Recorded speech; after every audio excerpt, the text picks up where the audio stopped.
Don't be shy. Okay. Final lecture.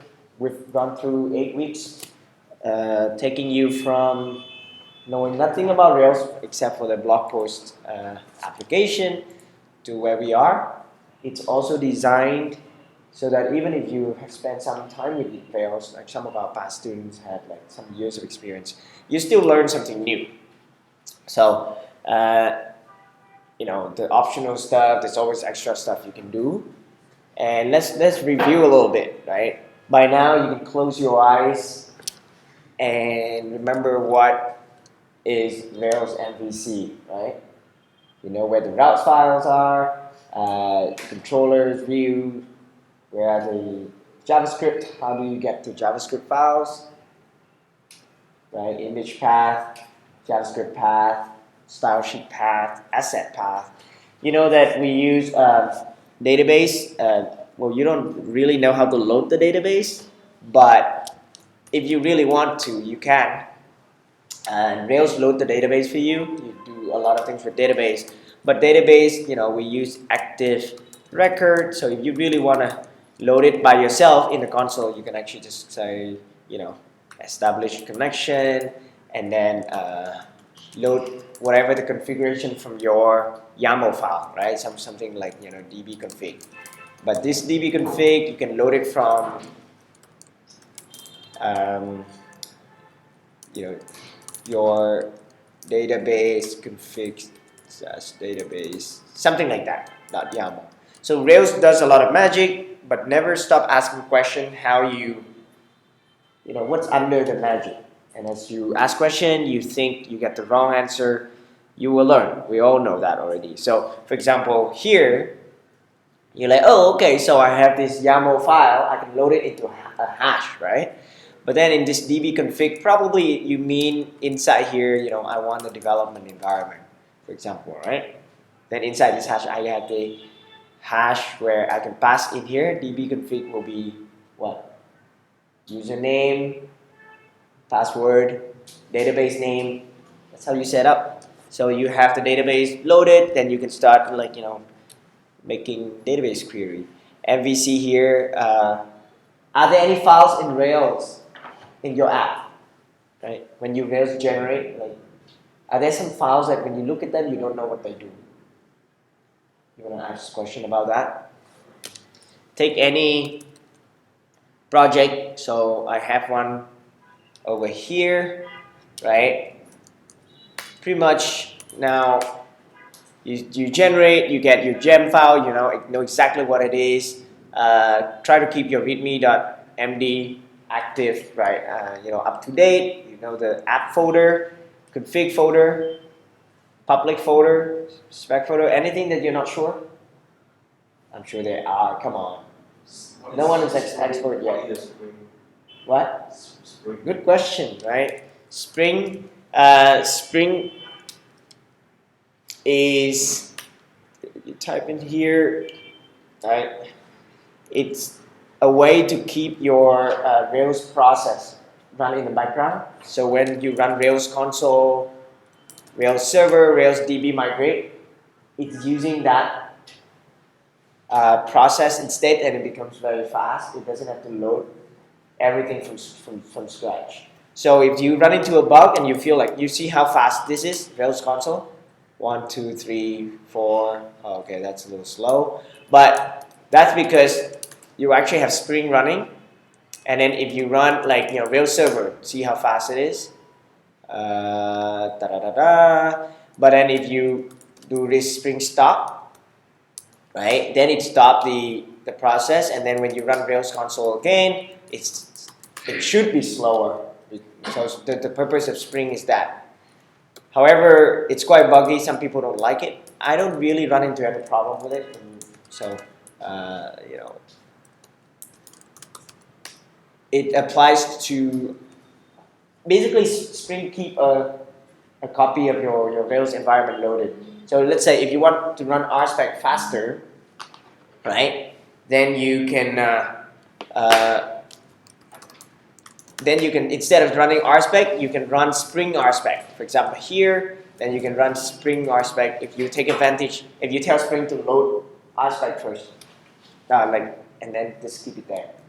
So, okay, so that's a good question. Anything else? You know, the lib folder is becoming less important, but it's a place for you to write some code that you think do not belong to your app. It's some separate logic. For example, you know, this feature that calculate how long a page loads. Let's say you're building an app that you want to tell the user that. And then you do this over here because this code can be used for any app that I want. Then you put it here, and later you can separate it into a gem. So it helps you have that discipline. Vendors for assets that don't belong to our app. Right. It's a good way to basically put stuff in vendor. Put the files that you never want to change. You just put them there, right? And you only change when you download a new version of that file. So sometimes you do like, you know, you download this, say you want a time ago JavaScript file, right? jQuery library, and you can just, you know, download it and put it in vendor and then use it. This is the way to display your, you know, your time, because it's JavaScript, you know, as your page load on any screen, you would check your browser time zone, and then it display how many minutes ago. So it's quite clever. Without the front end, you cannot do this, right? Then you have to ask for the user time zone. There are many gem like that. Sometimes you use gem that package the vendor for you. For example, chosen, right? And select, like, you know. Then you can look into the gem. They actually, in that gem, they have a vendor folder, and then in there they have the assets. But the gem provide the syntax for you, so it's a bit easier. Oops. Okay. Any well, lib here, for example, some tools. There's extra tools you can put in libs. Like as you become better in Ruby, you know, you feel like, oh, it's not really in app folder. I'll put it in the lib folder. Okay. So as you work with Rails, don't take any magic for granted. Keep asking questions. Why is it like that? Right? Modeling the relationship here, you know that HasMany belongs to, you know, the most common ones. But then there's a HasMany and belong to, what's that? Has and belong to many. This no longer is not as popular. So mainly people now use, you know, HasMany and what's that?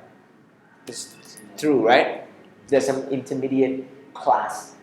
You can use has belong to many without the intermediate class. It's just an intermediate table. You can look it up if you want. But pretty much here then you have the belongs to, has many through, right? Anything else? Oh yeah, has one. Has one is like what? Like has many, but you know, just get the first one, just get one guy, right?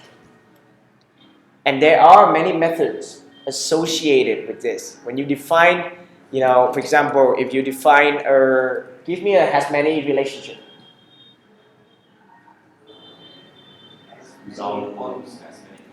Okay, class post, it has many comment, right? Is that okay?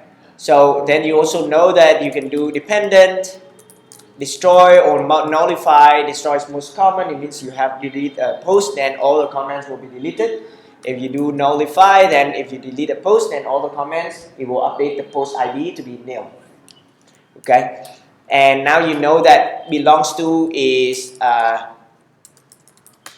required in Rails 5. So if you say belongs to post, means you get, it already includes validation for that. If you don't want the validation, then you say optional is true. Okay. Now, what's the difference between doing has many and defining the method yourself, like, you know, comments, and then it's up to you, right? Comments, and then here you say, you know, comment dot where post ID, or, you know, just post itself. So Rails is very smart. You can say post ID or post all this crazy stuff like that. This is possible thanks to this. So maybe if you don't like the magic, then you just do like this. But because self.id is just the same as ID, so you can do that. So this is only one method. HasMany provide you like many methods. So for example, post, you can do comments. You can do post.comments dot what? Build. Post.comments dot what? Create. Etc. things like that. And then there are and you can search on API.Ruby on Rails. By now, like you should consider this page as a very friendly page. Never be afraid to go in here and just double check, right? I click here, and then it will tell you this is collection. So it'll tell you like, oh, you can use this method, right? If you say post.comments, this comment.new, it will automatically save it as well, because you read here, right? As add one or more object to the collection, right? By setting it, note that this instantly fire update, so it means saving, right? There's no validation, and then just unless the parents knew. But if the parents exist, if the post exists, you can create a comment this way. As you can see, you can delete.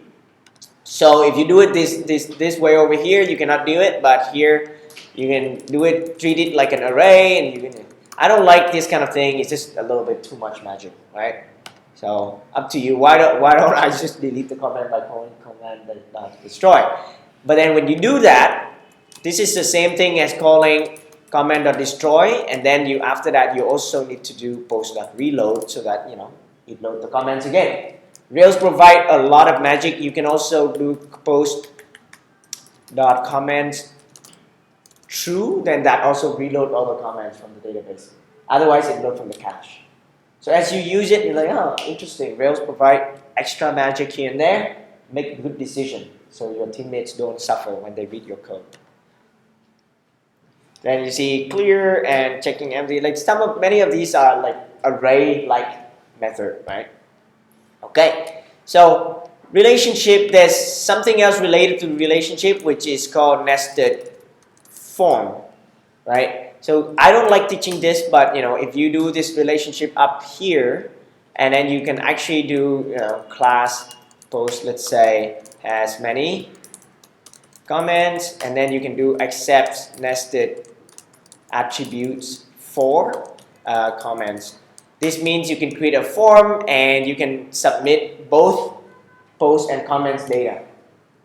Most of the time I don't like doing this because it make it easy to break. Some people even ask this to be removed from Rails, but it's super convenient in some cases. Then you can have params. You can submit params post, right? And then instead of just title, you can actually submit param post with like comments, attributes, something like that. And to do this, you use fields for in form, right? It's kind of weird, but fields for comment then will give you this guy. I taught you this before. If you haven't used it, then probably you may still find it a bit strange. If you don't have accept nested attributes for, then fields for has a different meaning. It just includes a little prefix to the front.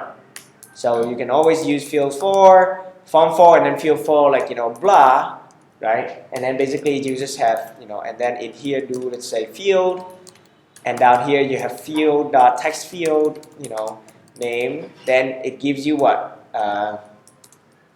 Pretty much this give you. Totally, I'm not typing code anymore. This gives you params, maybe post here, but blah, name. So understand, don't be afraid of like HTML stuff. Always just check when you use your form. Nested form sometimes is necessary. If you can avoid it, you can. As you do more Rails stuff, you can actually build simpler form. A form that submit to this thing that seems like a model, but it's a fake model. Like if you build a sign in form. Notice we use form tag because there's no model. But you can create a thing called sign-in model. And there's two attributes, username and password. And there's a sign-in controller. Keep everything very clean, but I cannot teach you in this class. And come back for like an advanced class, because then you're like just trying to teach all the cleanest stuff. It's a little too much for this class. So nested routes, same thing with nested forms. Like if you can, just build a separate model, build a separate class. Treat that form as an object. Don't rely on user, don't rely on post, don't rely on comment. Sorry, that's going a little deep there. Nested routes mainly is useful for parent ID things. So it's very nice to get the parent ID without having, right? Here without, so let's say post.post ID, it says comment. So this is very nice. Do not use more than 2 layers. Then things start going crazy, right? You don't want comment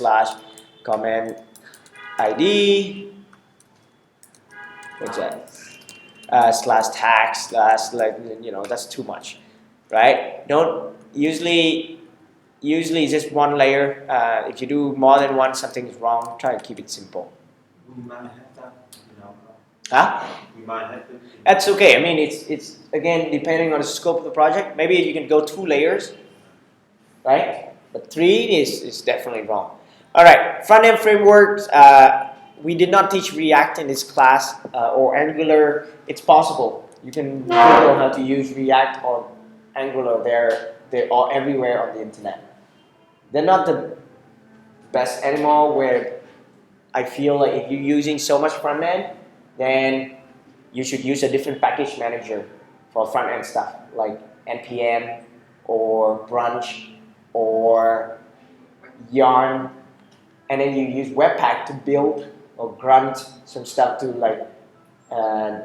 to build your JavaScript files. Don't rely on Rails Sprocket. So Rails use Sprocket, where all the files in your asset folder, they just merge all of that.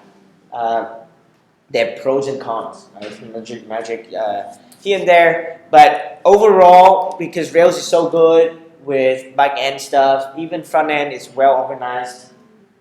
If you don't shoot for extremely fast-looking web page, TurboLink should be good enough for you. Some other times, jQuery, Ajax should be good enough. It's not to say good enough for our skill level, really. Good enough for web development in general, because people are going crazy with all these new technologies, but when you pass the project to someone else, no one can fix it because they're going in all this new direction, right? If you build a good Rails app, someone look at it, just like some good old PHP app. Rails is now mainstream, similar to PHP, right? Like, it's understandable. It's all the best knowledge is in there. If you use all the Meteor app, this Node.js app, using other libraries, that's okay. That's kind of fun, but there's no strong convention, and there will be disadvantages over there. So front-end framework here, you probably just only have Bootstrap. You can use Zerk Foundation, which is the same thing as Bootstrap, or Material Design. All of that. That's just for visual stuff. And then, what are some JavaScript libraries that you guys have used to make your app nicer? I mentioned maybe you can use TimeAgo to display relative time without asking for 1 minute, 2 minutes ago, without asking the user for well, you can render on the server, but you cannot update itself. So it's a very nice trick. Anything else? List some like JavaScript framework. Oh yeah, you use the type ahead. Huh?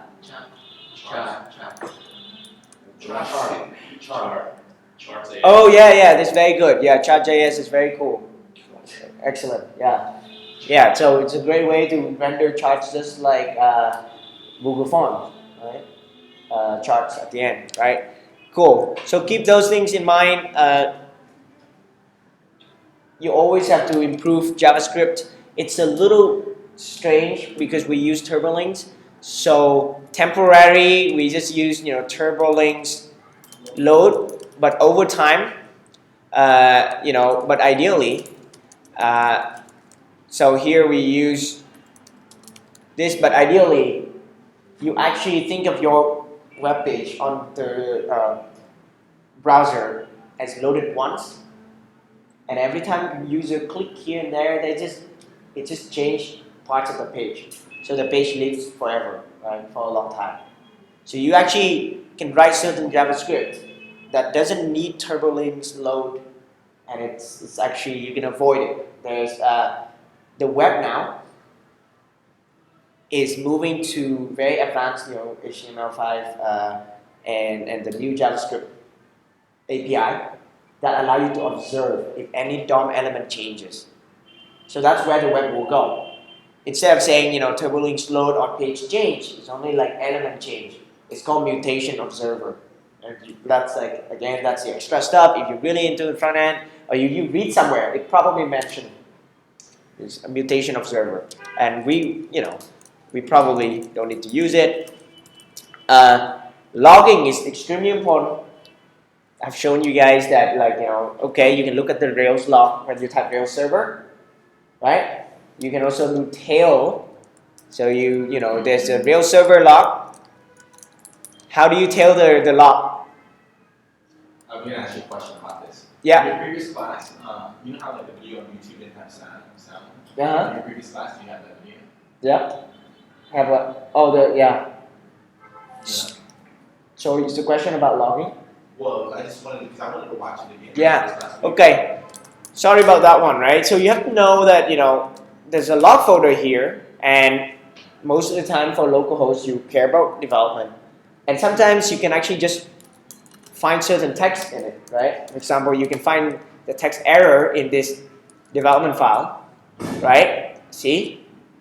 Or you can open this file in a text editor and search through it.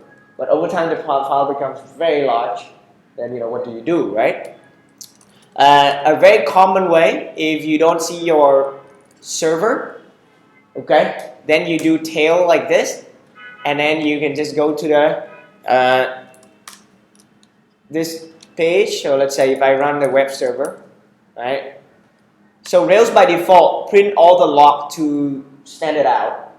That's why you see it in both places. So I click here, you see it prints out to both places.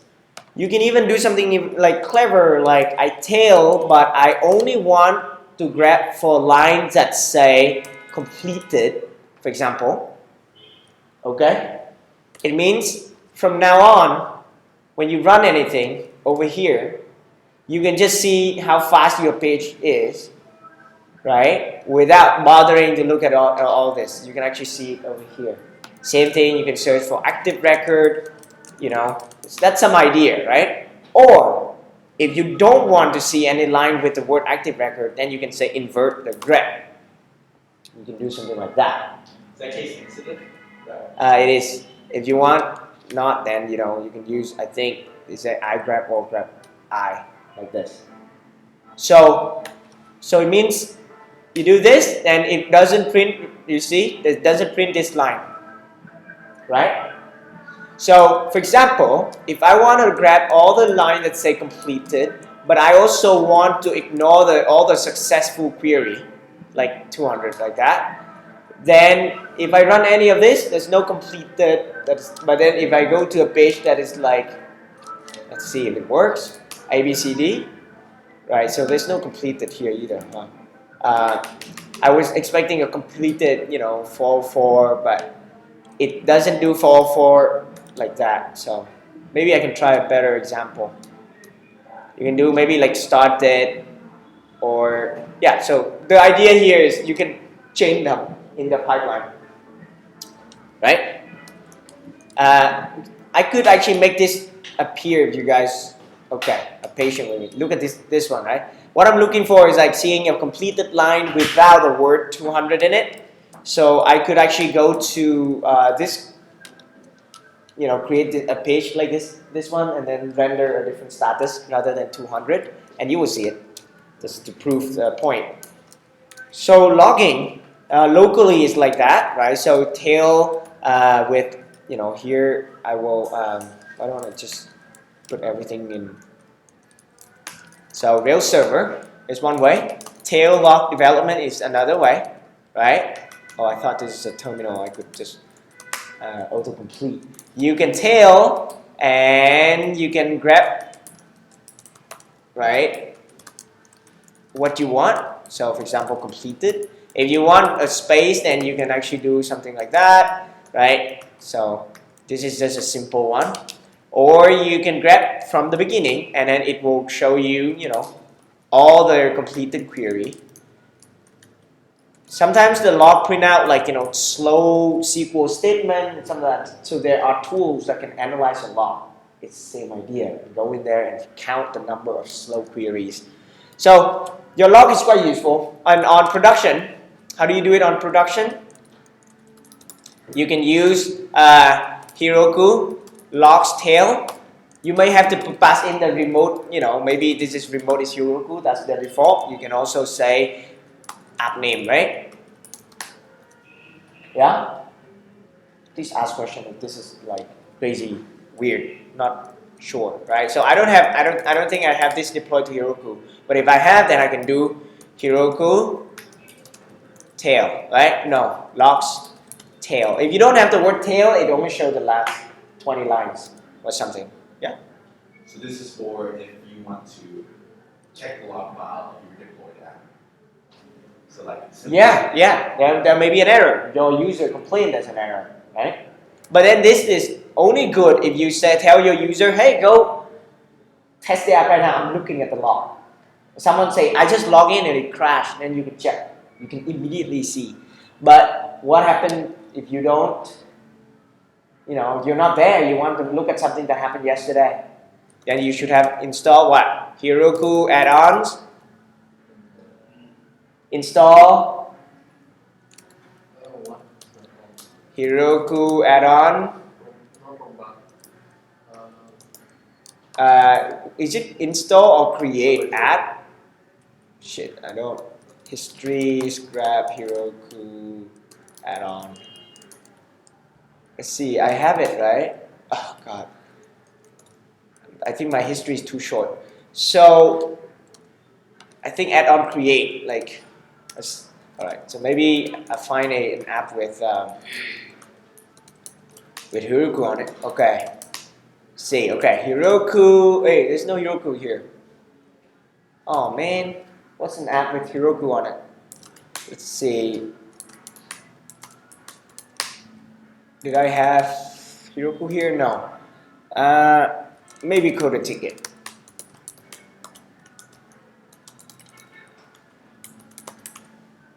Whoops.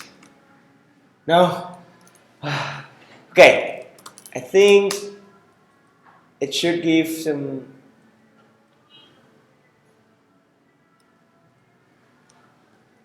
Okay. Wow.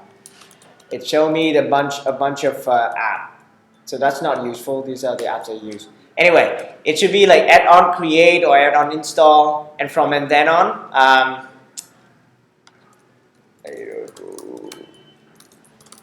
And the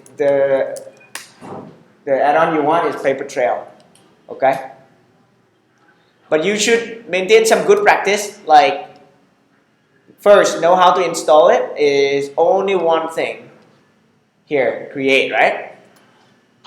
So you can say add-on create paper trail, and then you might have to install add the pricing, the tier to it.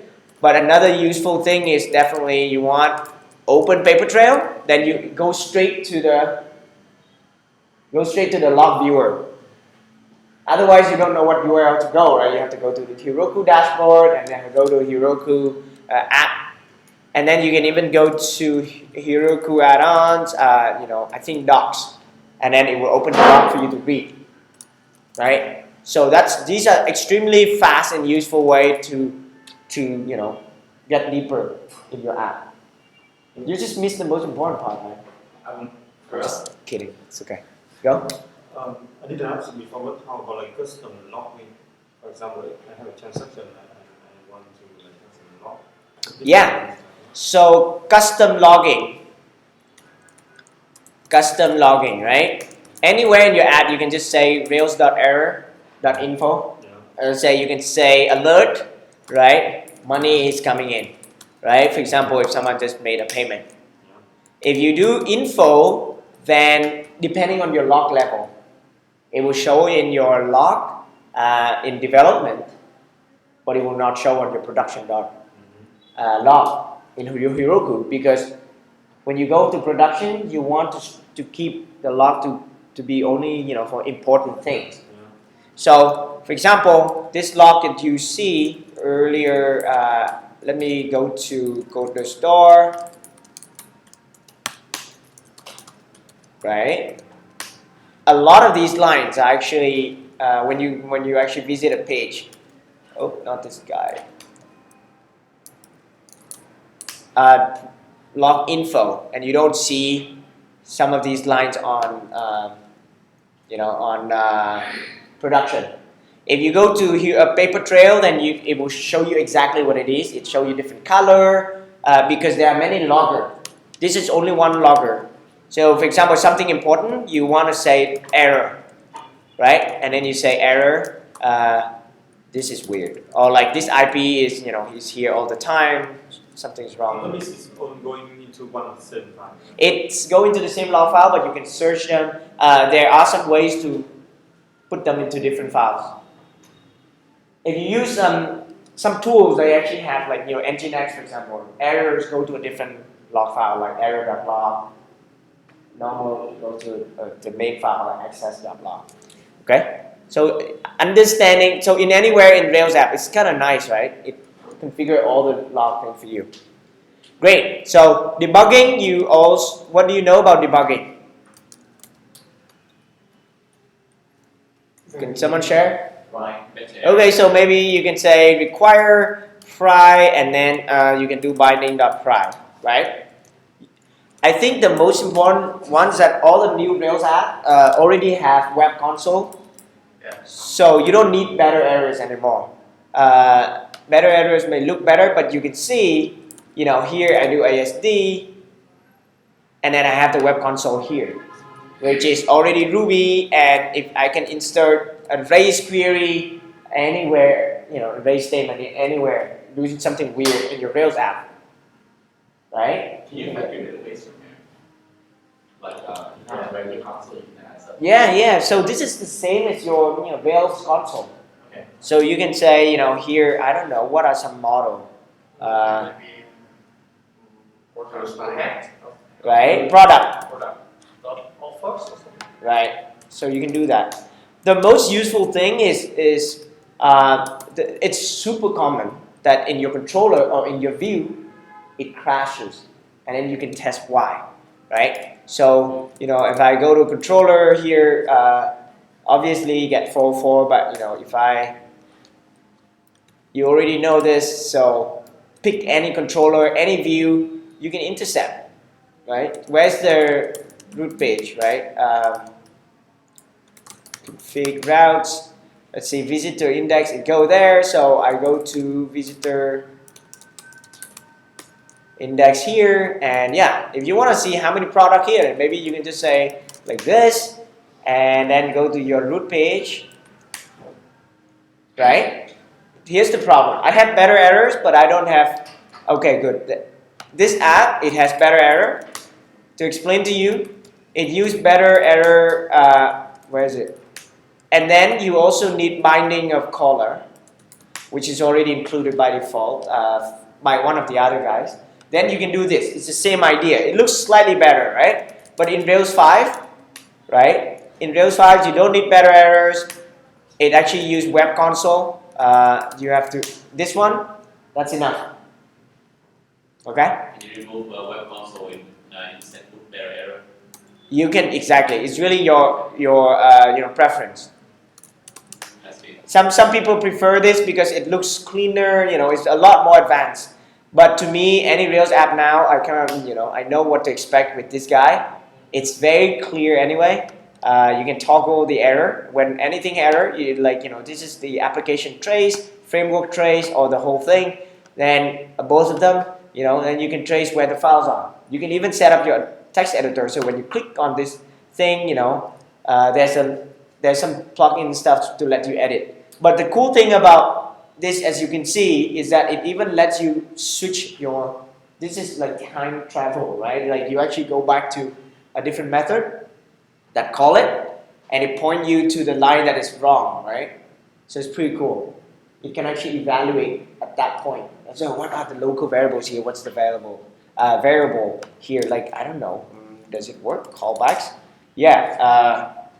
That's crazy, right? You jump into this mother of the mother of the mother of the mother of the caller, and then you can actually say, oh, there's a variable here called callbacks.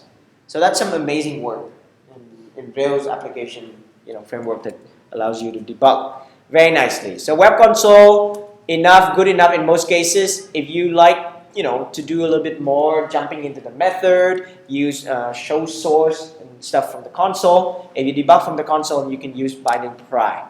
So here is debug from web, and then here sometimes in the tool, like in your mailer, debug from console. Then you can insert this, right? If you don't use pry, you can use, the problem with pry is then you have to use something else to be able to do next step into the function.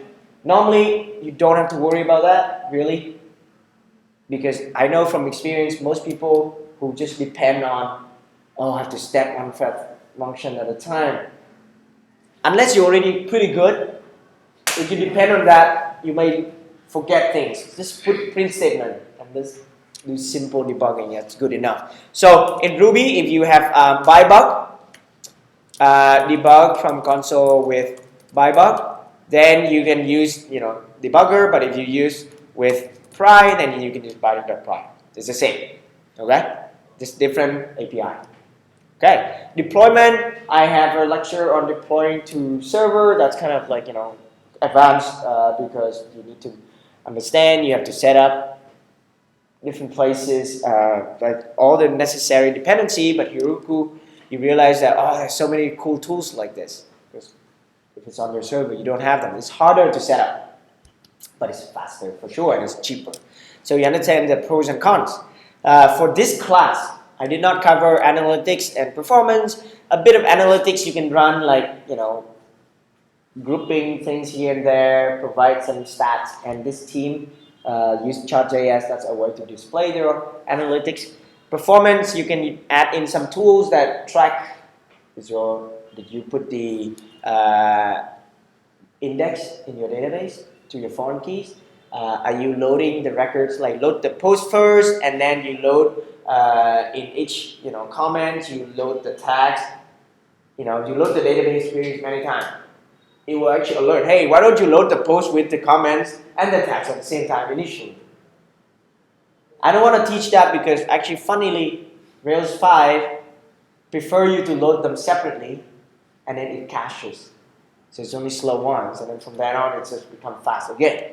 But in general, with web principle, is that you have to think about what you need to do. Making a trip to the database, you get what you need.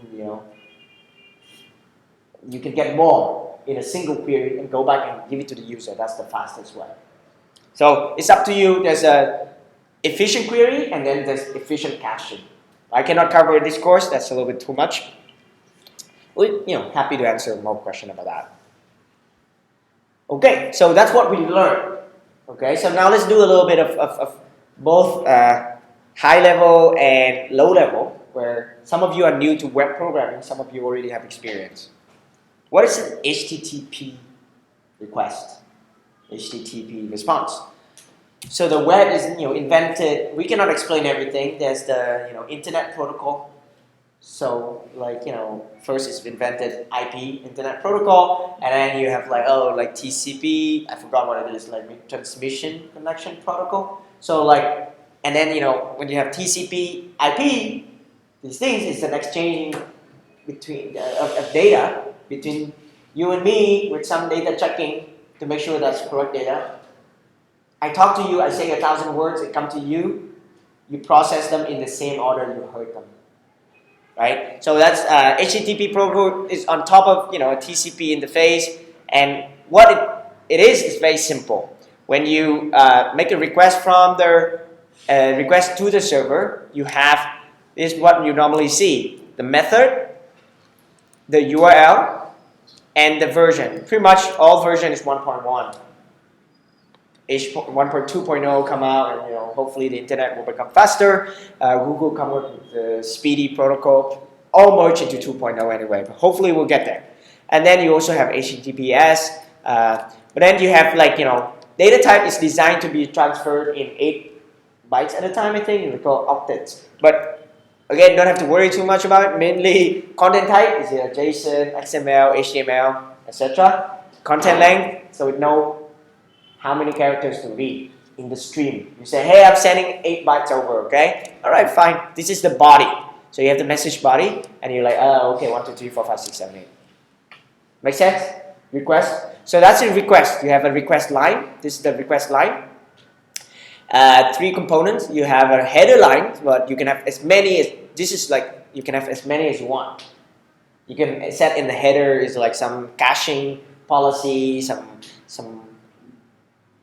encryption protocol, some zipping, like gzip or something like that, right? Between the headers, this is key and value. That's why there's a colon here, and then there's the body. Body is optional. Response, the server receive it and responds. Then oh yeah, it's almost like reverse, right? So you put the version here, this is the protocol. It reads a little bit, okay, and then is it okay? So HTTP error codes. HTTP success code. You guys know about this one? So 200, 400, 404, 500 are the main ones. But then you have 302, 301, redirect, and then you have a bunch more. You can look for them, right? So this is the header key value, and then it has to also say, hey, close the connection, right? So this one open and this one close. HTTP cycle is request response, and it's supposed to be fast. So if you make a request and it's taking 30 seconds, sometimes the server or someone will just cut something in the middle. It's not reliable. Uploading a long file using HTTP, a large file, sometimes not reliable that way. You can lose the whole thing, right? A better way, there are more support. You can divide into different sockets. You can do better approaches. But again, that's for scalable stuff you don't have to worry about. Then this is, the body, nothing crazy there. All right, but that's HTTP as in, the protocol. How do we have all these advanced libraries that work with each other? You're using localhost Rails. It used to work with WebRick, a simple Ruby server. Now when you use Rails 5, it's a Puma server. You can switch it with Unicorn, you can switch it with Rainbows, and so many more. I was like, whoa, cool. What the hell is that? Well, this is an application server that make it efficient to run your Rails application. But the way it works is that you can switch this out with Unicorn. When you join a company, they made a decision to use those. Some of them have they have different advantages and disadvantages. Oh, is it multi-process, like Prima, and multi-threaded, or just single process, like Unicorn and multi-threaded? And WebRick is like single process, single thread. So the safety, performance, all these issues that you have to worry about. But the reason how it can work with all these guys is because they use the same interface, similar to ActiveRecord. It can connect to PostgreSQL, SQLite, MySQL, right? So rack is the magic, right? Rack is like this. It takes the, it just remember sort of what the, all the information it needs to know about this HTTP response. So it takes an environment hash here, right, containing all this stuff, and then it returns what this guy needs, which is a status, right, headers, and the body. So rack is what happened between your HTTP request and HTTP response, right? There's some thinking and processing to do. So that's a server. It happens between. But now you can have rack talk to another rack, to another rack. Rack is like you go to the data center, you see a rack, right? If you go to Google image, you see a rack. That's rack. You put your server there. Here's the same. You can actually put them on top of each other, and they all use the same language. They're just passing around the environment, just like passing around the request. It's a huge object. It's a huge Ruby object. I think in the past, you guys saw me when I did a live demo in the console. I accidentally print the request, and it just ran forever. Yeah, I had to kill the thing because it's just really large. But that's cool. What is the most simple rack app? It's like this.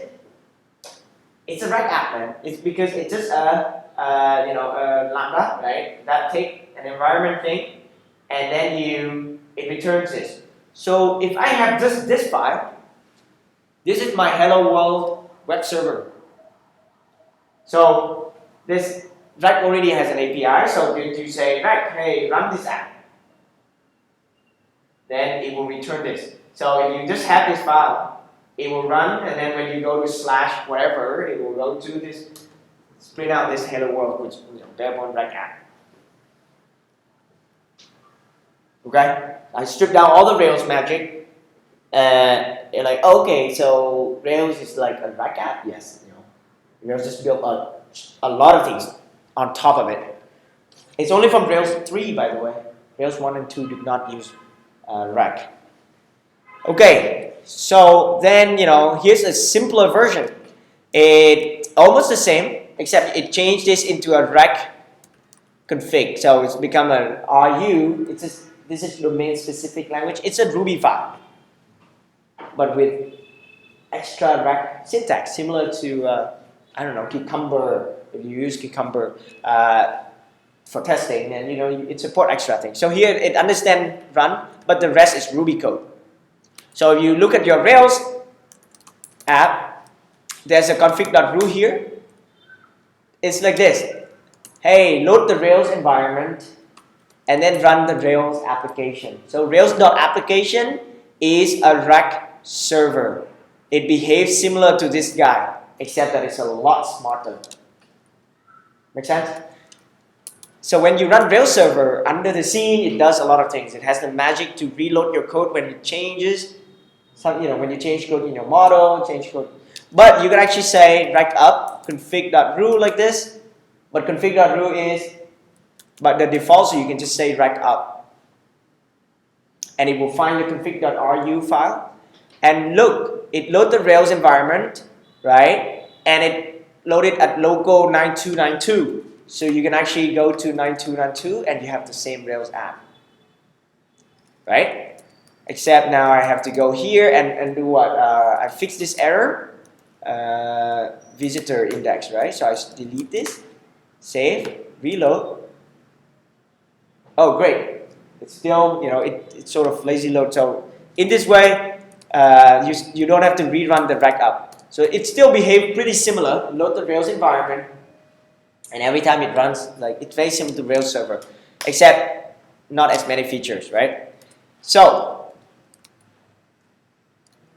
that is Rails as a rack app. Understanding a little bit more, provide a rack server start method, and then Rails just basically inherit that. This is your Rails server. It inherits from rack server, and then it override that method with extra stuff and call the parent. So this is object-oriented programming. Okay? But in Rails, I mentioned rack, you can put many things. Rails middleware, or you can say rake.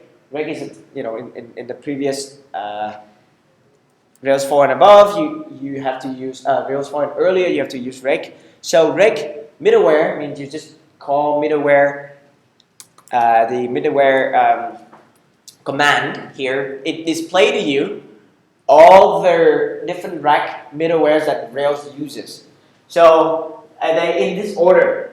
So let's say send file here. I think handling if you're uploading some file, for example, where to go, right? Static here, maybe if you access some images files or some JavaScript file or CSS file, it doesn't go through your routes and your controller and everything. It skips and just go to the public folder. Go to the right places where the files are. You don't need to run through the controller view thing. And you can see extra stuff here, logger here, it's inserted. So now you can use Rails logger, right? And it complies with the rec interface, so it's like Rails rec logger there. Okay, web console middleware, that's where it is, because every time a request, it runs through this web console thing, and it knows how to do web console if the error happens. It can capture, it can track the code. It's like, oh, okay, it's here, right? Displayed to you. Okay, so Flash is another thing here. Cookies, right? This is cookie here, handle whatever the browser submit to you, and handle the cookies and return the method cookies you can use. This return the session you can use. Here, this middleware session will load data from your cookies. So this session cookie store. But there's another way. There's so many other approaches. You can use a session from database. It means you can create a sessions table in the database. As you have a lot of users and you want to store more in the session, then store more information. Then you cookie just tell you what session key to load from the database, and then you load from the database to get more data about that user. So different approach. Of course, over time you need to delete. You have to clear that sessions table because that sessions table will become really big. But it's a very common approach when your app becomes bigger. Because otherwise, your session is super small. This one cookie is just 4,000 bytes. That's it. 4096. So you can look through some of this. This is pretty cool. Okay. And then finally, right? Like after all these things, then down here go to routes. And then go to controller, go to view. Okay. Man, so that's a lot to learn, right? You can read some of this here. The cache, the multi.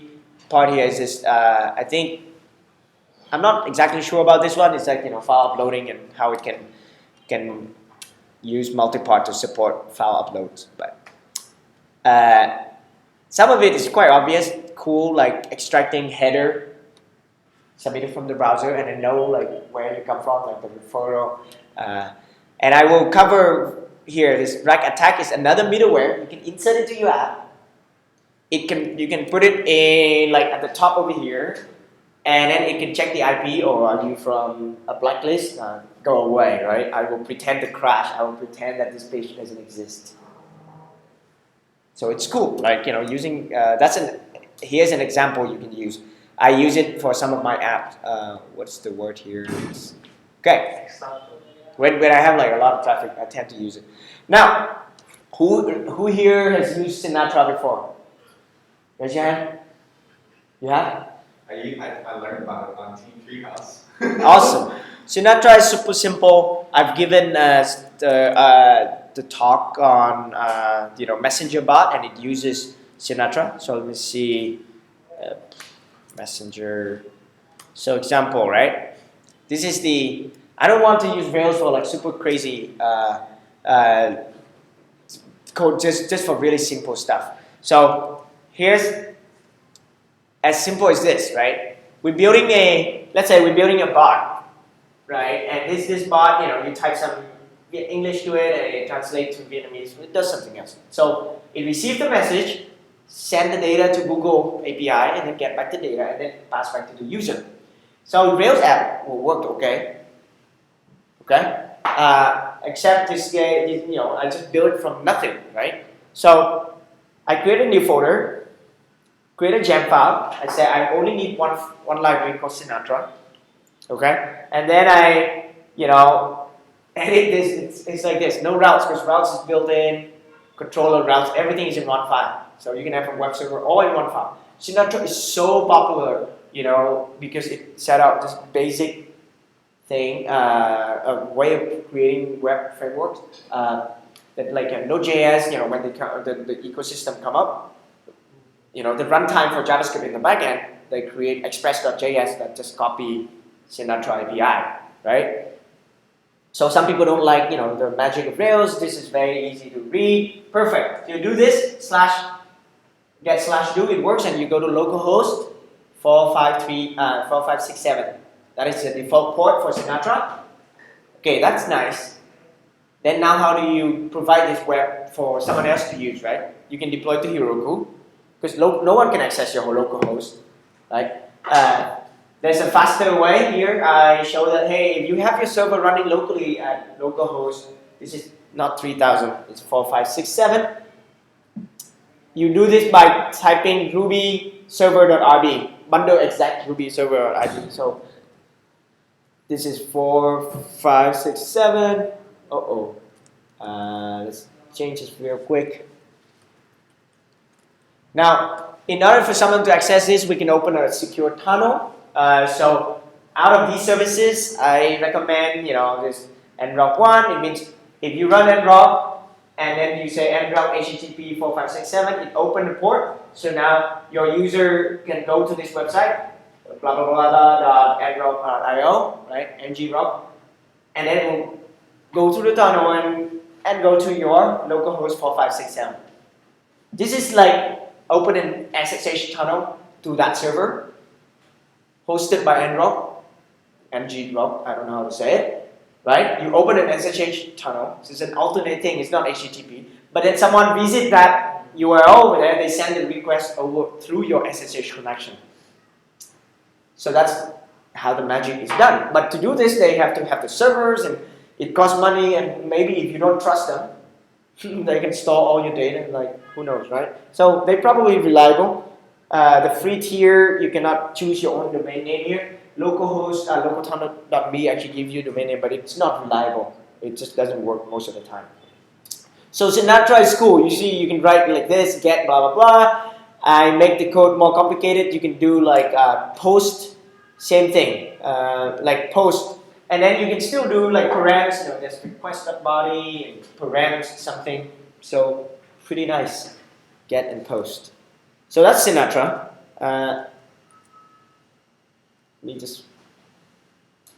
If you do a hobby project, feel free to try it. If you care about performance, checking it out like this, Sinatra is on top of a rack server, right? It's a rack app.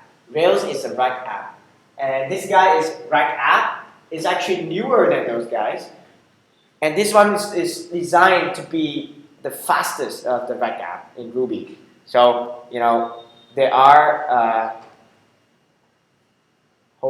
these are the Ruby web frameworks. Some of them are not framework. There's just basic rack app, but you can see Rails is somewhere here, right? A basic request, and then you have Sinatra. It's a little faster, and then you have some other ones in here. It's missing some other powerful web framework, but because there are multiple rack apps, like HasMany, which used to be called Lotus. That one's really cool, which I mentioned next. Okay, so look at this API, right? You can build an application on Sinatra, or this is also production ready, which is nice. Some microservices, like you see, you have control over everything here. You have from a simple app like this that say hello world, it's just simple get, but you can also have a complex app like this. That is just basically you can mount another rack app on top of it, and then you can also specify what you have in the header. So, of course, over time it gets hard to read, and then you miss Rails. You're like, oh, I'd rather have it like that. HasMany is the hottest new, Rails-like framework. Ruby, some people like to try something more newer, flashier, and the idea is now you see you can create an app very similar. They all learn from Rails. Generators are good, and then you can generate model, controller, all of that. Then your teammates and you write similar code. That's good. But they have the apps folder instead of app. So it encourages you to, to write small little apps inside the apps folder. They can share the same database. They just, there's just different small module and make the logic a little bit clearer. So maybe, in this app, for example, for your project, maybe Clinic, everything related to Clinic is in the Clinic app. And then there's a different, there's a customer relationship app. So that's cool to check out. I mentioned rack attack already. For example, rack attack here as an example. You can insert this in your Rails setup code so that, for example, you can say any request from me, then allow through. If you build an internal app, right? Anything else just don't. Then this app, for example, you build an app that show some analytics about your backend, but you don't want anyone else to see it. Then only if you SSH into the server and you visit this or use VPN or something like, or access from another website on the same server, then you can see it and you can render it. Now, this is very common. As you can see, you can maintain a list of blocked IPs. This is very, over time as you use it, you will always have some spammer and they use different IPs. And sometimes you can buy a IP list somewhere and you can block them from the list. Okay? So to wrap up, and then to let you guys present your projects, here are the resources. Where do you go from here? Guides is pretty much any popular programming languages or frameworks. They become great thanks to the guides, right? The experienced programmers come on in, they read, they understand. That's why they have to make things beautiful and then make it easy to read. That's why React, AngularJS, and all that take off like crazy, even though they're not the best technologies, right? So guides, API.Ruby on Rails, is very useful for you. Definitely, that's the API guide. You also have the Rails guide, which is guides.rubyonrails.org. You also have our, Code School folder here. I will make sure we put it on something like guides.codeschool.vn. We haven't done it. We only set it up for Node.js, and then you can actually, click there and here. Hopefully, keep things to be more up to date. The Stack Overflow also have a guide. I think Stack Overflow, let's say Stack Overflow guides. It's quite new, I think. Do you plan on keeping Code School public for all of us? It's not guides, something documents, I think. It's called documentation? Yeah.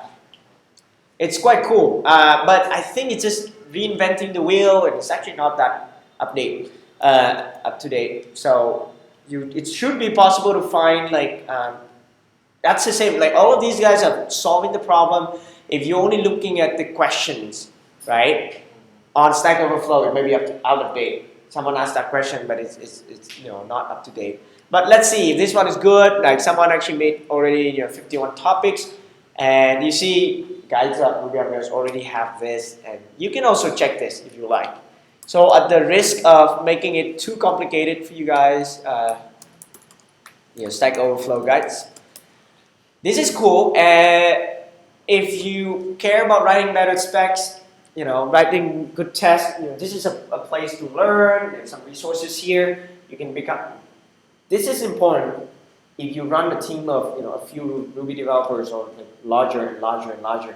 Then you want to keep improving yourself, understanding when to use let or let exclamation mark, how to use mock, or last time I showed you guys in the lab, if you were here, how to use VCR to save the database, web request and then reuse it. All this extra, HTTP request stuff here, super useful, right? But that's advanced for you to write Ruby code that is difficult to mess with.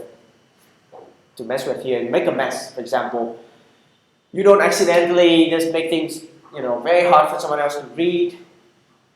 Your friends don't accidentally change something and the whole thing breaks and no one knows. So guys, one way to learn. Newsletter.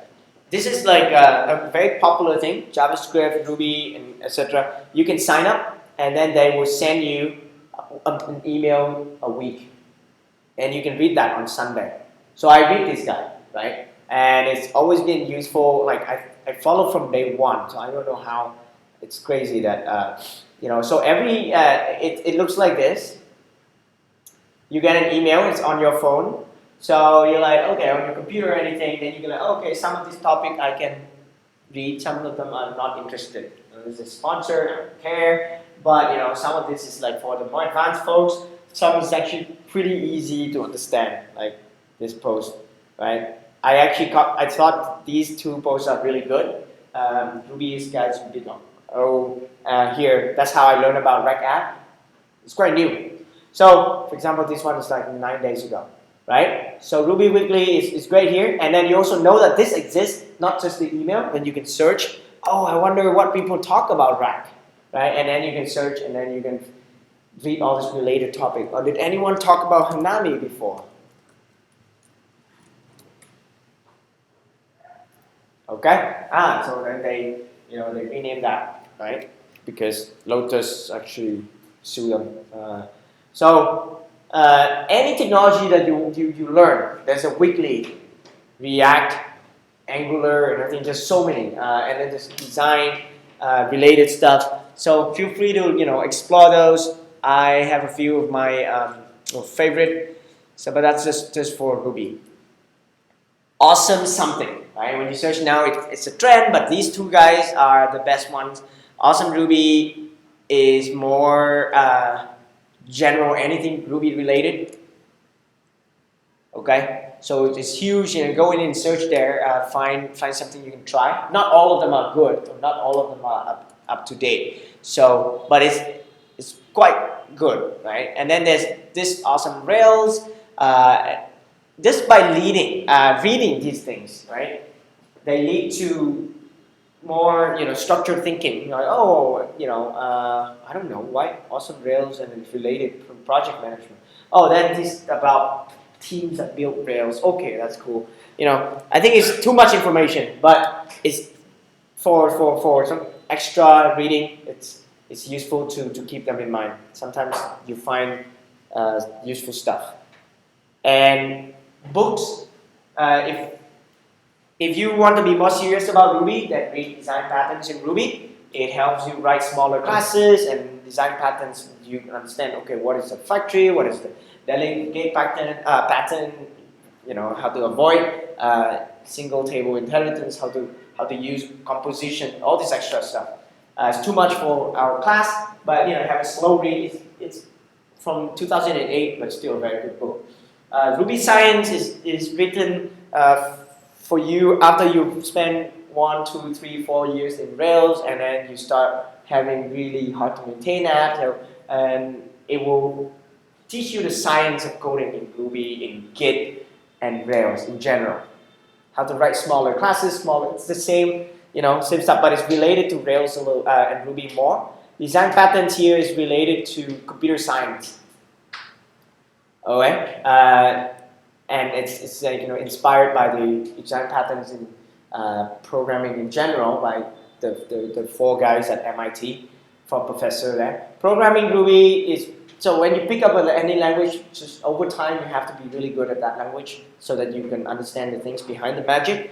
Pick up one of the books about elegant Ruby, programming Ruby. Just flip through, right? Try something new. Then you understand. Okay, how do I write files? How do I, do a callback? How do I make HTTP requests? All this extra stuff. And then blog posts over time, as we learn, know that not everyone who writes blog posts are smart people. So some of them write as they learn, and as you become better, you read things you don't agree with. It just happen. But these are some example ones that are quite good. These are trusted people, trusted company. Honey measures and expensive error tracking things similar to Rollbar. They're more expensive. Writing Rails feature here. This is a guy at Heroku. He is one of the Rails committer. He explained how he commits a new feature to Rails. This is just a basic way to structure your app better, right? Try to avoid fat model. When you start out, you want to have fat model, thin, skinny controller. And then when you become good, everything should be skinny. You can have even some, so then one class has one responsibility. It's easy to test. But then your app becomes like a lot of small classes in different places. How do you make sure they all work together nicely?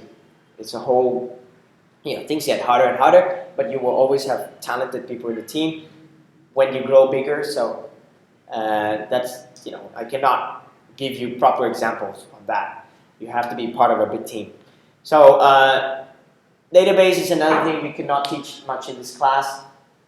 I hope you figure out a lot of things along the way, right? But stick to PostgreSQL, and you can already do some fancy search over here, some analytics over there. But the idea is just understanding index, understanding joining tables together, and go back to designing better schema. Okay, and some of you learn to use screencast better.